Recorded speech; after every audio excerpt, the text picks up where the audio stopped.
سلام ستړي مشر پام وکړئ د مهال مهمو خبرونو ته د ازبکستان ولسمشر شوکت میرزیایوف ویلي نړۍ باید افغانستان هیر نه کړي د اسلامي امارت سره تعامل باید دوام ولري د ازبکستان ولسمشر میرزیایوف پرون د اپریل پر 8 په تاشکند کې د پارلمانونو نړیوالې ټولنې غونډه کې ویلي دي چې نړۍ باید افغانستان هیر نه کړي هغه له اسلامي امارت سره د خبرو اترو او تعامل پر دوام باندې ټینګار وکړ افغانستان یې له مرکزي اسیا نه د نه بیلیدونکې برخې په توګه یاد کړ چې د سیمې لپاره ډیر مهم دی نوموړی وایي چې نړۍ باید له اسلامي امارت سره تعامل وکړي او دغه هیواد باید له پامه ونه غورځول شي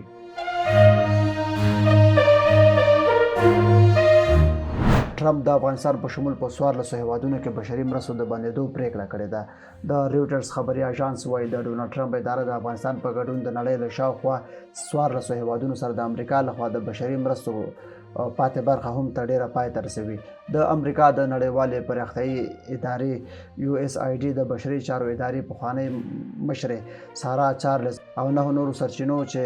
رویټرز وایي شپږ پکې د امریکا د بشري مرستو برخې اوسنی چارواکي دي د دې موضوع پخلی کړی دی د خوړو نړیوال پروګرام WFP پر دې ژور خواشیني ښودلې ده او ویلي دي چې د امریکا لخوا د بشري مرستو بندېدل د میلیونونو کسانو لپاره چې پر دغو